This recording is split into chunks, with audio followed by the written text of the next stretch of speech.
రీసెంట్గా రిలీజ్ అయిన global innovation index ప్రకారం ఇండియా యొక్క R&D రీసెర్చ్ అండ్ డెవలప్మెంట్ అనేది ప్రీవియస్ ఇయర్తో కంపేర్ చేసుకుంటే ఈ ఇయర్ తగ్గింది. లైక్ 2.9% ఉన్న R&D అనేది ఇప్పుడు 2.3%కి పడిపోవడం జరిగింది. సో గ్లోబల్ ఇన్నోవేషన్ ఇండెక్స్ అంటే ఏంటి? ఏ కంట్రీస్కి అయితే ఇన్నోవేషన్లో ఫుల్ ఆన్ కెపాసిటీ ఉండి అండ్ సక్సెస్ అయి ఉంటాయో అలాంటి కంట్రీస్కి ర్యాంకింగ్ అనేది ఇస్తారు. అయితే ఇనిషియల్గా గ్లోబల్ ఇన్నోవేషన్ ఇండెక్స్ అనేది 2007లో లాంచ్ చేశారు. దీన్ని ఎవరు పబ్లిష్ చేస్తారు? విపో, వరల్డ్ ఇంటలెక్చువల్ ప్రాపర్టీ ఆర్గనైజేషన్ దీన్ని యాన్యువల్గా పబ్లిష్ చేస్తుంది. అయితే ఈ ఇయర్కి గాను 139 కంట్రీస్కి ర్యాంకింగ్ అనేది ఇచ్చారు.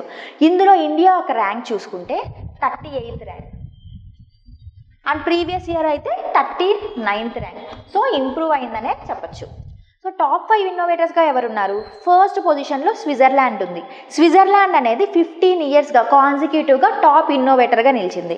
అండ్ సెకండ్ పొజిషన్లో స్వీడన్, థర్డ్ పొజిషన్లో USA, ఫోర్త్ పొజిషన్లో democratic republic of Korea and fifth పొజిషన్లో సింగపూర్ ఉన్నాయి.